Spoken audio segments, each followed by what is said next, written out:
Welcome to Cognitive Spirals, exploring the latest research into consciousness, cognition, and machine intelligence. I'm so glad you could join us today because we've got a real interesting paper to unpack, don't we? Absolutely. This RE bench paper, it's got so many layers. It's not just about comparing AI to humans. It's about how we're evaluating the next generation of these AI systems, right? Well, that's exactly what's so compelling about this paper. It's trying to actually measure that, not just speculate. They've created these 7 really challenging research and development environments. The really cool thing is, they're pitting human experts against these cutting-edge language models on equal footing. Same hardware, same time limits, everything. It's about time someone actually tried to do this in a realistic way, not just synthetic toy problems. Exactly. And what they found is pretty wild. At first, those AI agents just blew past the humans within 2 hours. 4 times better, it said, which is just amazing. Shows how much they can leverage raw speed and compute. Okay, hold on. 4 times better asterisk initially asterisk, but didn't the paper say that humans caught up and overtook them with more time? That's kind of the crucial part, isn't it? It's not just about raw speed, it's about that deeper, more sustained effort. And that's where current language models, tend to falter.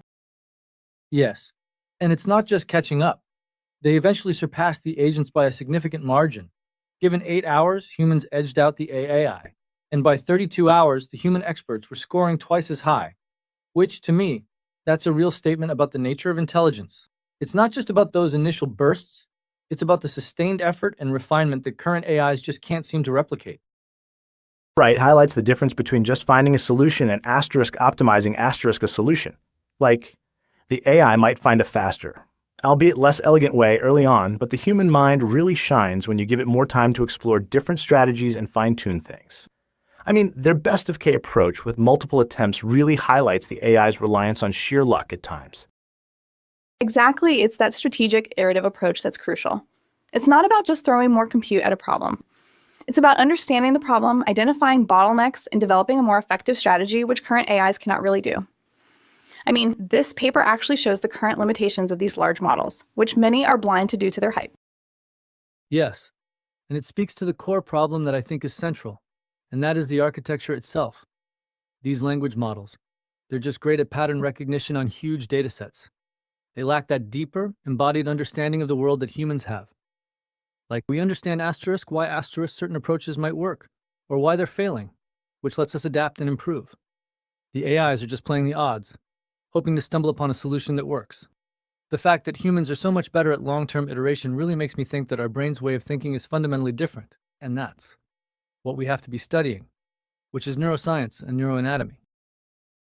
Sure, but the paper did point out where the AI did outperform humans. Like in that one task where they had to optimize a kernel, right? The AI wrote a faster kernel than any of the human experts. That's wild. That shows that with the right focus, they can still do incredible things. And we can't ignore their speed and cost efficiency. It's significantly cheaper to run those agents, which really matters in real-world applications. This also means they can generate and test far more solutions than we can, which should lead to a faster overall development process once we iron out its other problems. Yes, but I think it also highlights a specific limitation of our current evaluation methods, that kernel optimization task, right? It might be something AI models are just inherently better at due to their ability to process massive amounts of code and find the best combination, because the nature of that problem is a mathematical optimization problem, and they're far better at processing that. In real-world research, most problems require creativity and insights and new theories, not just hyper-optimizing existing processes. So it highlights the fact that these benchmarks are skewed toward the capabilities that AI has right now, which doesn't mean these systems are on the verge of automating AI research.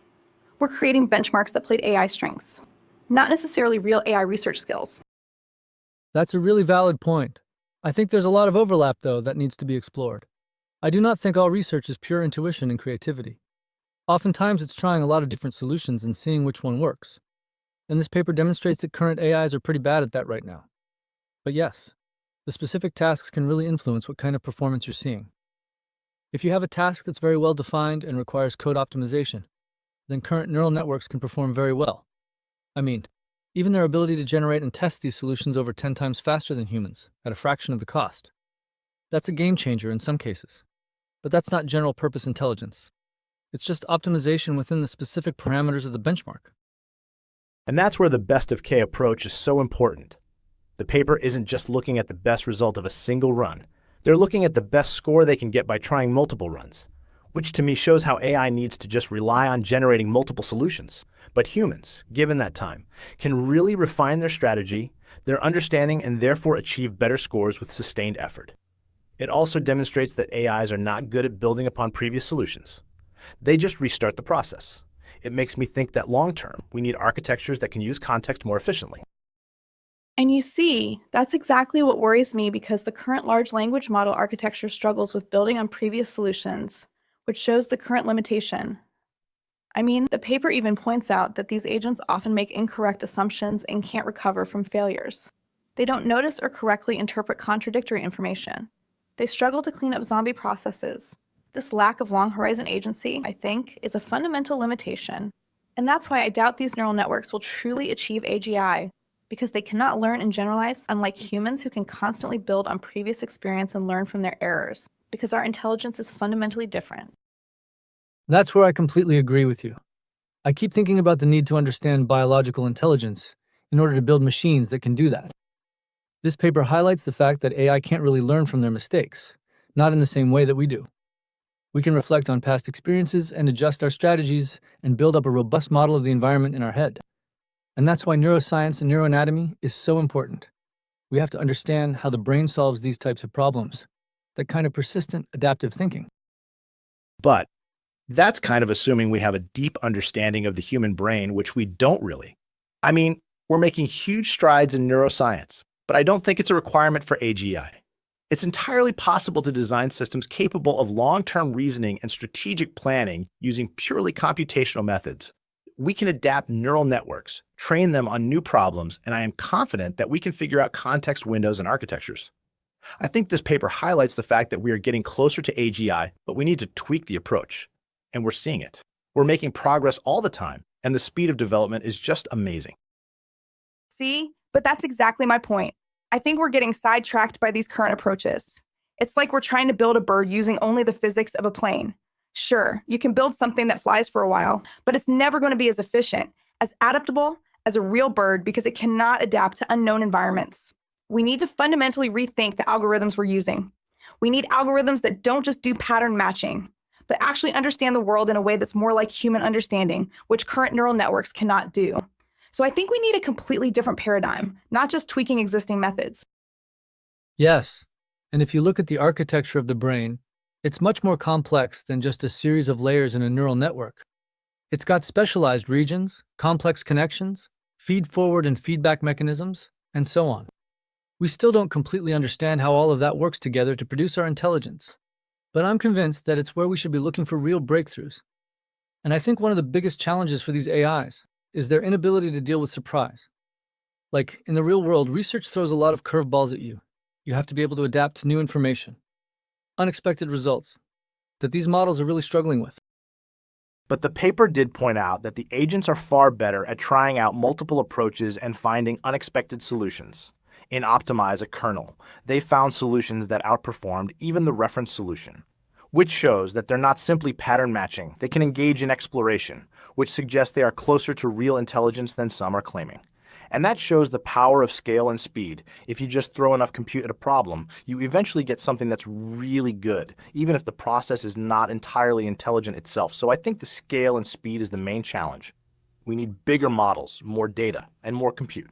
That's the path to AGI, not trying to replicate the human brain. But they're not exploring in the same way a human does. They're just throwing stuff at the wall and seeing what sticks. A true exploration process would be systematic, targeted, based on an understanding of the problem. What's more, even when they find those novel solutions, they can't generalize the approach to other problems. They lack true understanding. Like in the restricted architecture MLM environment, the agent repeatedly uses modified transformer architectures, even though those architectures are not compatible without division and exponents. So, if you remove these, they're not useful, which shows the limitation of these neural networks. I think this paper is a good example of the limits of current approaches, and that's why I'm advocating for a totally new kind of approach to AI.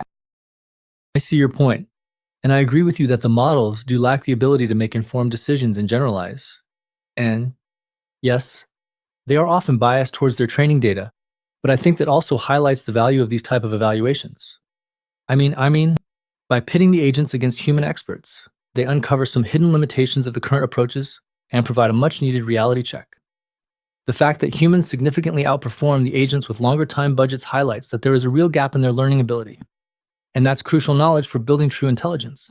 We need systems that can learn and adapt and build models in the way biological systems do. And, this is where I think we should combine neuroscience and AI to create those kind of architectures, to build models which are generalizable and more robust to different environments and problems. But even if the agents are imperfect now, they're still improving at an exponential rate. And they're getting better at things like code generation, which is like a cornerstone of AI development.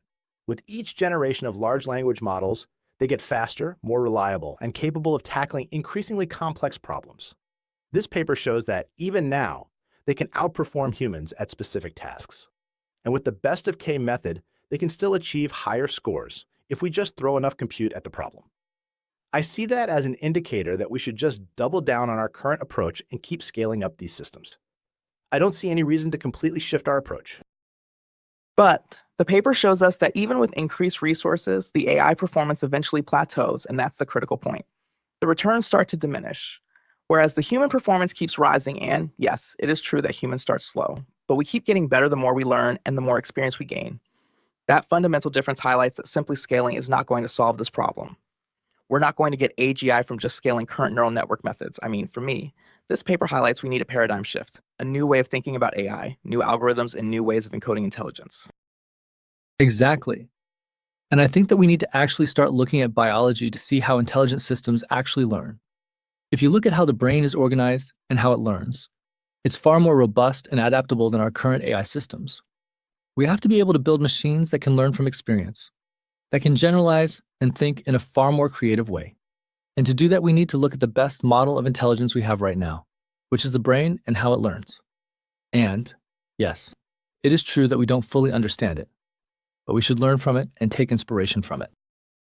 But it seems to me that by fixating on the limitations, we're kind of missing the forest for the trees. This paper, and others like it, show that AI is rapidly encroaching upon human capabilities in so many different domains. Code generation, problem solving, optimization. Even if the current models have limitations, they still showcase incredible progress.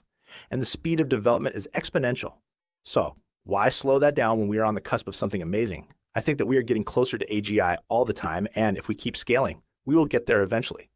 This research gives us the tools to understand the strengths and weaknesses of current AI systems, so that we can keep pushing the boundaries. We have to be ambitious, and we have to just push the envelope.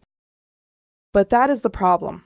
If we do keep doubling down on these current approaches, what are the potential pitfalls? If these systems are fundamentally flawed, then what is the endpoint? More bias, more limitations? I don't think scaling these models is going to give us AGI, and it could potentially steer us down a harmful path.